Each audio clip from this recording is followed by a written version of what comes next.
antes de mais nada, antes dessa função do jornalista, ele tem uma outra pressão, ou tinha mais para trás. Ele estava por trás de uma corporação que tem uma linha editorial definida, seja do ponto de vista de um lado. Cara, o que você acha hoje em dia, e aí eu quero te perguntar também no passado, mas hoje em dia, dessa isenção ou não isenção do jornalismo, especialmente na questão política, não é? A gente vive um tempo em que tem muita polarização. Eu acredito que boa parte dessa polarização se deve à televisão, à TV Globo, numa forma geral, né? Porque assim, é a maior, é a que mais tem audiência e sempre vai ser. Né? Até onde a gente, sei lá, sempre foi assim, pode ser que continue assim por mais 50, 100 anos, a gente não vai ver a Globo ser ultrapassada nesse quesito. Mas a gente repara, e assim, tem vários ex-jornalistas. Você é um ex-jornalista da Globo, não tô dizendo, você é jornalista, mas você é ex-Globo. E vários jornalistas, o Thiago Asmar fala isso, vários outros jornalistas falam isso, não só da Globo, da UOL e tal, não sei o quê, de que não há uma isenção hoje em dia na cobertura política de uma forma geral. Sempre há sei lá, um viés, ou puxa para um lado. Quando vai dar a notícia de um lado, dá de uma forma, às vezes, não estou falando 100%, às vezes meio debochado, quando é do outro lado é um tom mais sério. O que você acha disso? Se você percebe isso, ou se é uma questão, como você falou, de preferência, talvez preferência do próprio repórter, e aí acaba transpassando. Como é que você vê esse momento atual? Então,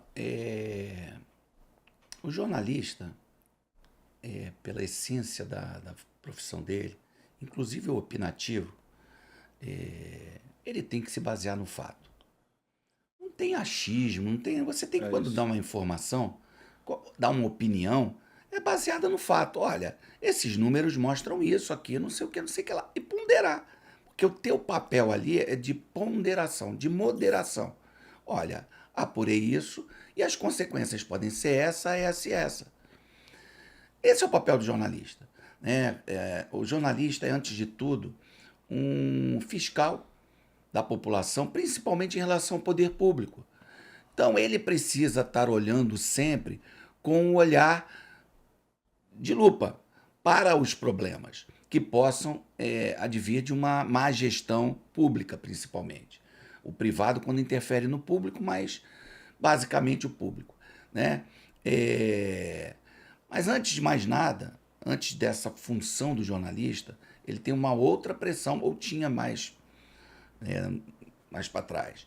Ele estava por trás de uma corporação que tem uma linha editorial definida, seja do ponto de vista de um lado da ideologia, seja do outro. Então, esquerda assim, ou direita? Esquerda ou direita. Você não assim, eu não vou dizer esquerda e direita. Você é simplista, sem simplista, mas até porque, ao contrário da imprensa americana, onde os jornais são bem definidos, aqui é meio dúbio.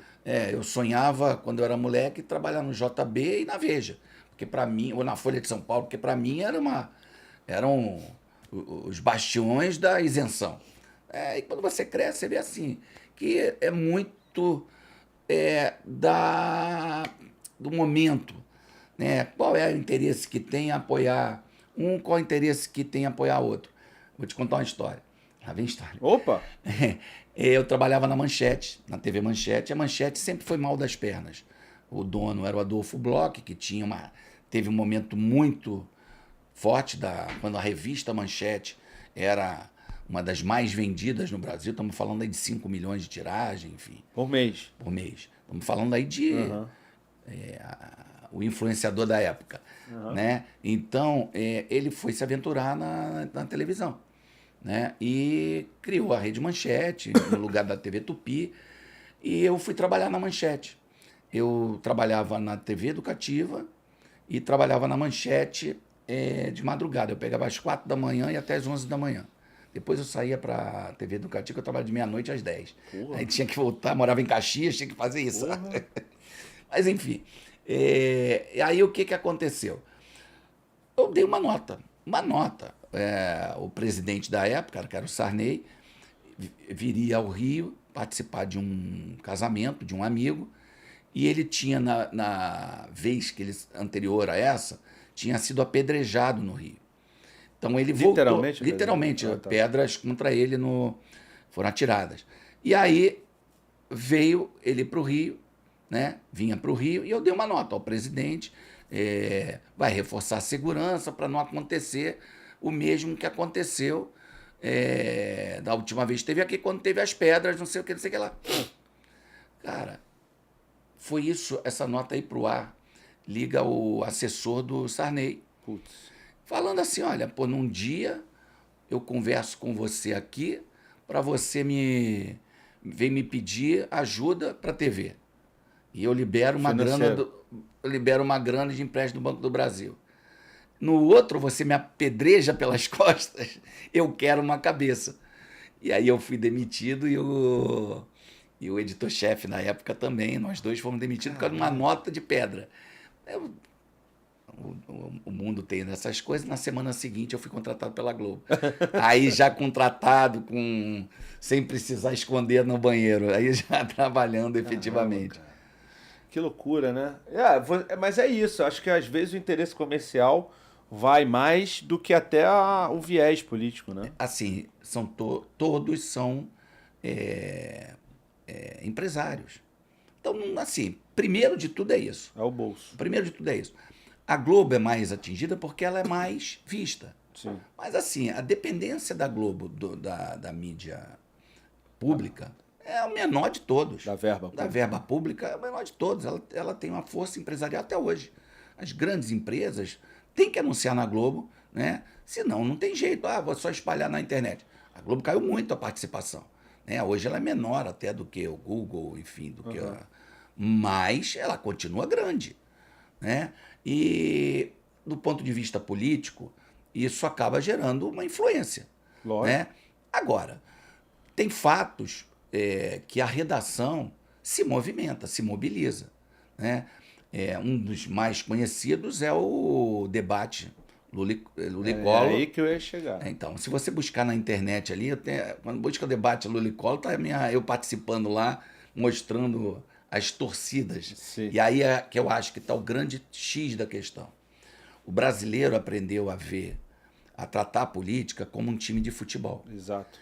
Então, ninguém presta atenção no que realmente os caras estão ali para falar. Ninguém tá nem aí, entendeu? Pô, não, que é o movimento, e com a internet hoje, isso se aprofundou. Né? E as pessoas viraram fanáticos. Exato. Né? É um fanatismo que ultrapassa todos os limites e aceita da razão. Tudo. E aceita tudo. E não checam. Né? E não checam. Assim, não se dão o trabalho. Eu digo que a gente tem hoje o maior número de analfabetos funcionais do mundo. Porque são pessoas até com muita informação. Né? Mas que, por algum motivo, naquela ideologia que ele toca, ele vai buscar a informação que lhe agrada, sendo ela verdadeira ou não. Qualquer que seja a fonte.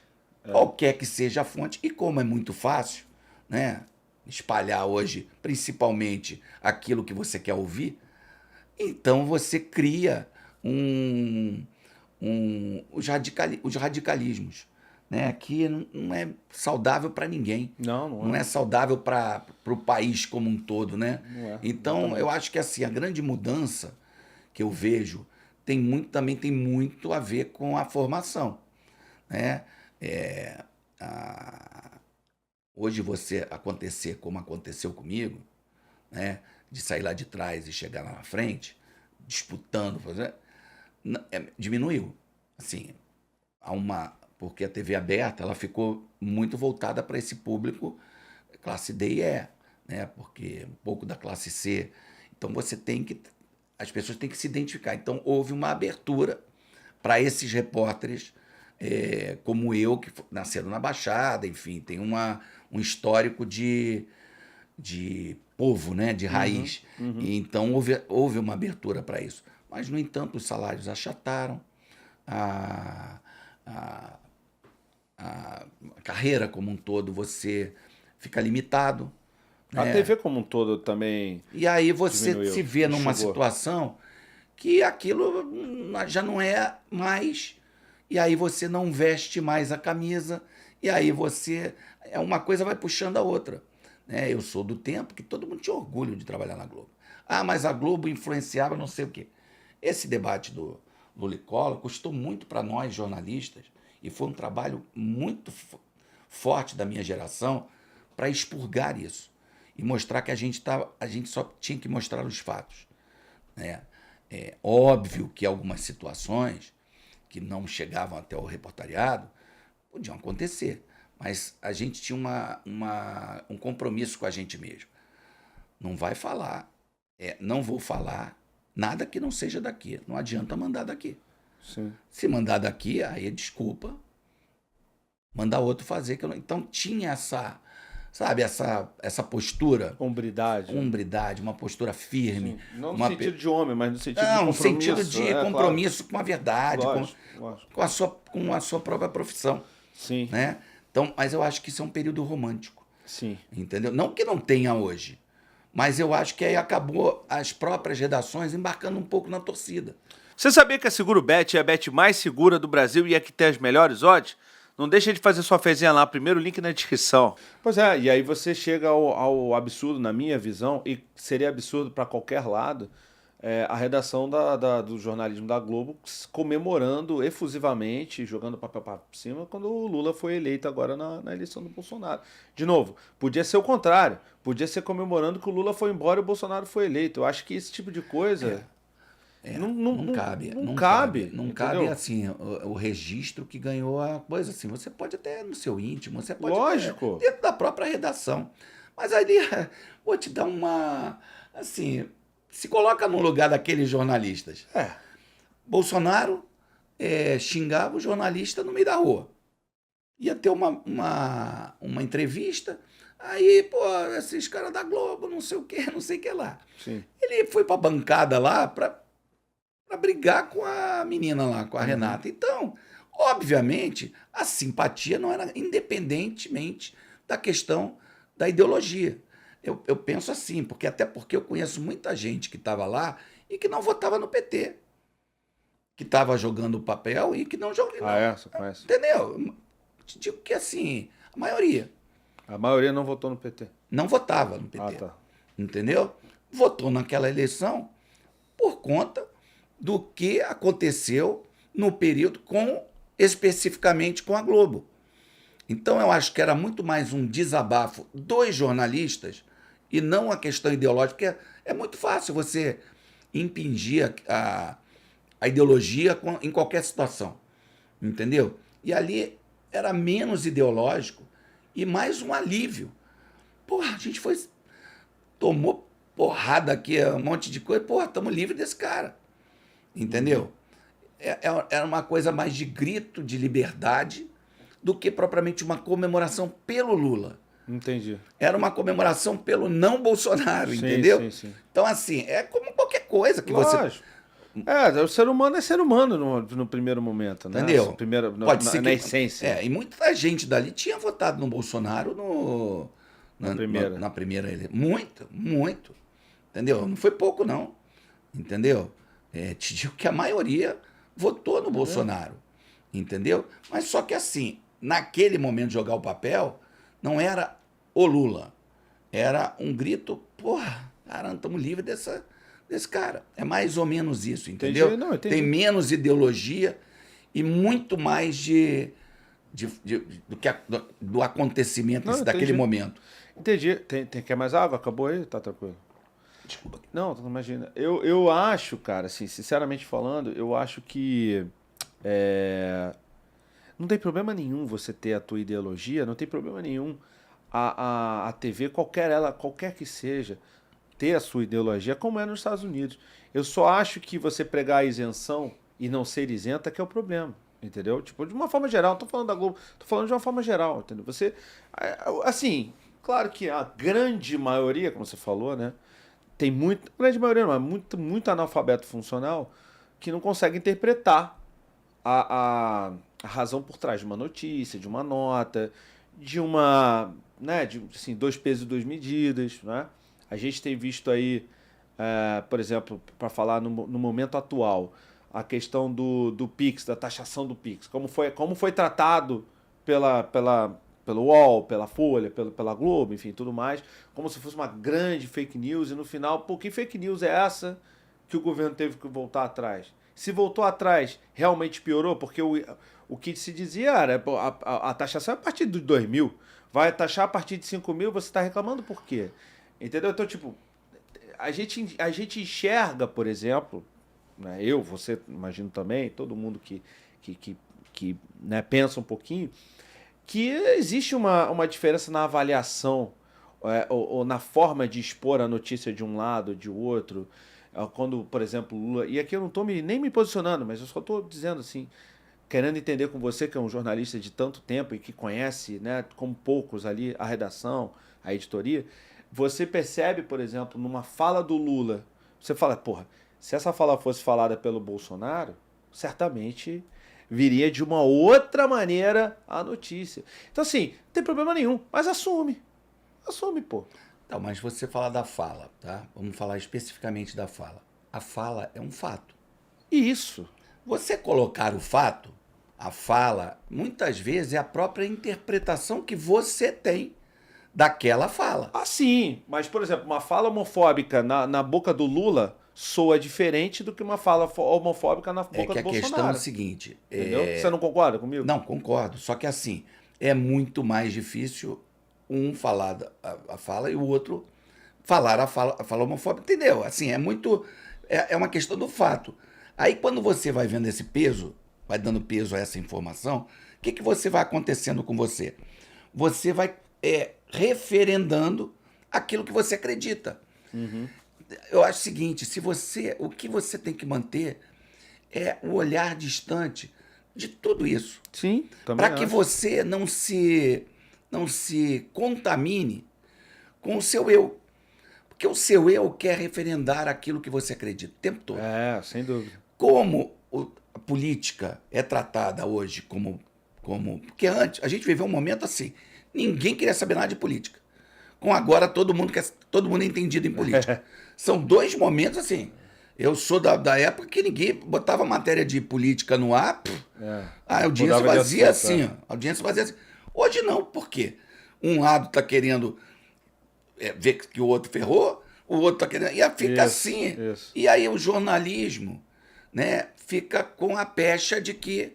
Né, e não é assim, não estou falando aqui defendendo ninguém. Sim, até porque eu tenho amigos que são de um lado e do outro. Lógico. Eu também. Então, não é uma questão simples. Cara, peraí, vou me manter aqui distante e vou olhar o que está acontecendo aqui. Peraí, as pessoas ouvem um lado e não ouvem o outro. Por formação, e muito honestamente, eu ouço os dois lados. Eu preciso saber o que os dois, até para formar minha opinião. Lógico. Porque a opinião, a melhor maneira. Ela é resultado de apuração. Apuração. Pô, peraí, mas esse número... eu digo que o jornalismo, ele mudou. E isso é uma coisa que até o Caco, a gente fala muito quando criaram um programa que a gente chamava internamente de Gente Inocente, Sim. que é o programa lá do Profissão Repórter. E o que a gente faz? O que era muito ali? E até hoje o Caco Devine é uma bandeira que eu também tenho. O jornalismo passou a ser declaratório. O que é o jornalismo declaratório? Você faz uma reportagem, aí um lado manda uma nota, o outro lado manda uma nota e está tudo certo, acabou a matéria. O jornalismo, do jeito que eu acredito, as duas falas daqueles dois é o início da matéria e não o fim. Porque a gente vai ter que ver quem é que está com a razão. Vai buscar elementos, não para julgar, mas para mostrar quais são as... eu faço isso não sei o quê. Peraí, quais são... O que você fez já em relação a isso aqui? Não estou falando política, estou falando qualquer coisa. Empresa que jogou lixo Jogador. Ah, o cara não gosta dele. Porque gosta ou não gosta? É isso. Fulano diz que não tem nada, fulano diz que vai esperar o resultado das investigações. Não tem isso. Sim. Aí você fala assim, caraca, qual é o fato que eu tenho? Bom, o único fato que eu tenho aqui é que fulano disse isso e disse isso. E aí eu tenho que trabalhar a partir daí. Sim. É o que a gente chama de jornalismo investigativo, né? Mas, na verdade, não é nem jornalismo investigativo, é jornalismo. É jornalismo. É jornalismo. O jornalismo é pressuposto do jornalismo é investigar, pô. Entendeu? Ele é como eu já falei aqui antes, ele é um fiscal do poder. Ele é muitas vezes chamado do quarto poder por isso, porque ele está acima dos três poderes e abaixo, ele é o povo, né? O jornalista é o cara que pega o ônibus ali, tem um boleto para pagar, porque não ganha bem, e são raros os que ganham bem, enfim. E você sabe disso, né? Sim. A Abdias já lidou com muita gente que infelizmente, essa é a realidade da profissão. Um momento que estamos ainda pior por conta de enxugamento, enfim, tudo que está acontecendo, da mudança da comunicação. E acaba sendo uma questão que é ruim, né? Assim, você vê a desvalorização do profissional, no momento que o jornalismo toma porrada de tudo que é lado, de um lado, do outro, você tem que se segurar em quê? No fato, se segurar na legitimidade daquilo que você representa para a pessoa, que vai ser, na verdade, quem vai se afetar diretamente com aquilo. Sim, não. Sim, não é foda. Sim, não. Mas eu concordo com você. Eu acho que a profissão ela acabou meio que desvalorizando também por conta dessas questões, entendeu? Porque existe o jornalismo opinativo, que é o comentarista, na verdade. É o comentarista de política. Como teve aqui agora um exemplo agora recentemente da Globo News até, que foi aquele senhor lá, eu esqueci o nome dele, que ele é comentarista político, ou comentarista de geopolítica, eu acho. E aquela jornalista que fica lá nos Estados Unidos, que ele falou, você está fazendo mansplaining comigo? Ele falou, não, pô, tô fazendo meu trabalho é comentar, eu tô comentando em cima do fato, entendeu? Então, cara, tem tantas nuances. Então, vamos falar aqui do jornalismo esportivo. O que acontece é o seguinte, vamos falar do jornalismo de uma maneira geral, que eu vou para o esportivo e entro na sequência. O que acontece é o seguinte, se você não dá a opinião baseada em informação, assim, se você só opina, você não está prestando o serviço, porque a sua opinião tem que ser uma análise da informação, mas citando a informação. Sim. Quando você não cita a informação, olha, aconteceu isso aqui, não sei o que, eu analiso isso aqui. É a opinião embasada. Quando a opinião não tem base, isso, ela é colocada a partir do pressuposto, ali está contaminado por tudo. Pela ideologia do cara, pelo lugar onde ele estudou, onde ele morou, quem foram os amigos dele. Os pais. Entendeu? Como é que ele foi cuidado pelos pais. Tem toda uma contaminação social que interfere no juízo dele. Sim. Entendeu? Então, para você não cair nessa armadilha, você tem que se prender aos dados. E mais nada. Senão você vai sucumbir. E aí eu te falo do jornalismo esportivo. Porque o Mauro é meu amigo, né? Mas, para mim, o que o Mauro fala tem base. Entendeu? Então, assim, o Flamengo tá para contratar o Jorginho. Porra, contratou, assinou. Caça-clique é isso, né? Assinou com o Jorginho. Aí eu vou lá, agora eu tô me policiando para não ir mais nisso. Mas tu vai ainda. Tá vendo? Mas todo mundo é atingido de alguma maneira. Todo mundo é atingido de alguma maneira. Porque você acaba falando assim, eu prometi que não ia mais nisso. Mas essa tá muito boa, essa thumb, né? A thumb te vende, né? A thumb tá muito boa. Aí você vai lá e clica e você depois se arrepende. Pô, dei mole pra esse cara. Pô, o cara só fala... E assim, tem uns piores que te dão... não tem nada a ver. A thumb, não é que a thumb é boa, a thumb não tem nada a ver com o que está no conteúdo. Tem. Isso faz você ficar assim, caraca, por que eu cliquei nessa porcaria? Aqui não.